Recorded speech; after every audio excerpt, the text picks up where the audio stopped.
Hello everyone, welcome to ओजस्वी की पाठशाला। आप सभी के एग्ज़ाम जो है बहुत अच्छे हुए होंगे और अब आपका लास्ट पेपर है इंग्लिश का। तो इंग्लिश के पेपर से पहले आप ये समझ लीजिए आपका पेपर किस तरह से आएगा। तो ये लास्ट ईयर का पेपर है 2024 का। देखिए, सबसे पहले तो आपका रीडिंग सेक्शन में आपका पैसेज होगा और आपको ये पैसेज जो है पैसेज होगा और इसमें देखिए ये आपके क्वेश्चंस होंगे, ठीक है। तो इसमें मीनिंग से रिलेटेड क्वेश्चंस हैं आपके। बाकी जो है what should the government aim, who should administer the country, why should the education be widely, है ना, who should be handed over the administration. और 3 क्वेश्चन जो है आपके जैसे मीनिंग हो गया, आपका मीन्स से रिलेटेड हो गया, अपोजिट हो गया, सिनोनिम हो गया, इस टाइप के आ जाते हैं। सेक्शन बी की बात करें तो इसमें देखिए जो लास्ट ईयर जो आर्टिकल आया था, एक तो आर्ट ऑफ ओरेटरी था और एन एजुकेशनल ट्रिप था और place of English in modern India, मतलब जो बोलने की कला है उस पर ये आपका आर्टिकल दिया गया था, जिसकी उम्मीद भी नहीं थी कि हाँ ऐसा आर्टिकल आ जाएगा। तो आप लोग अपने आर्टिकल जो है अच्छे से तैयार रखिए।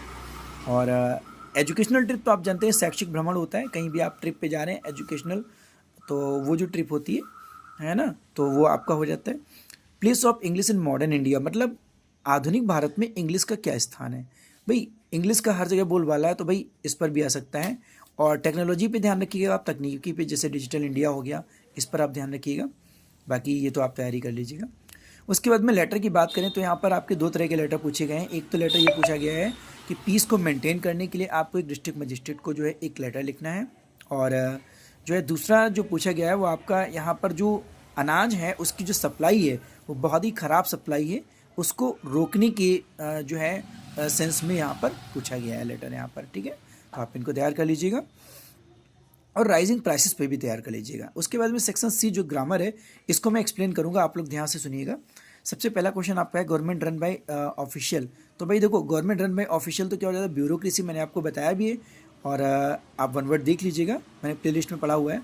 ब्यूरोक्रेसी तो आपका ये हो जाता है। और ऑटोक्रेसी क्या हो जाता है, जिसके पास एक ही व्यक्ति है, जिसके पास में असीम पावर होती है, अनलिमिटेड पावर होती है, वो ऑटोक्रेसी हो जाता है। थियोक्रेसी क्या होता है भाई, थियोक्रेसी उसे कहते हैं जो रिलीजियस लीडर्स होते हैं उनके अंदर, जो उनके अंडर में जो पावर होती है वो थियोक्रेसी कहलाती है। और डेमोक्रेसी क्या होता है भाई, जो हमारी government run by the people, लोगों के द्वारा जो सरकार चुनी जाती है, ऐसी रूलिंग को हम क्या कहते हैं, डेमोक्रेसी कहते हैं, ठीक है।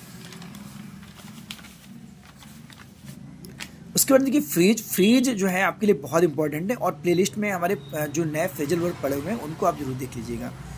देखिए फ्रीज की बात करें तो यहाँ सेट इन पूछा गया है। सेट इन का मतलब होता है किसी भी चीज़ को शुरुआत करना, स्टार्टिंग करना, जो है वो आपका सेट इन कहलाता है। उसके बाद में डिमिनिश का सिनोनिम पूछा गया। देखो डिमिनिश क्या होता है, किसी चीज़ को रिड्यूस करना, किसी चीज़ को कम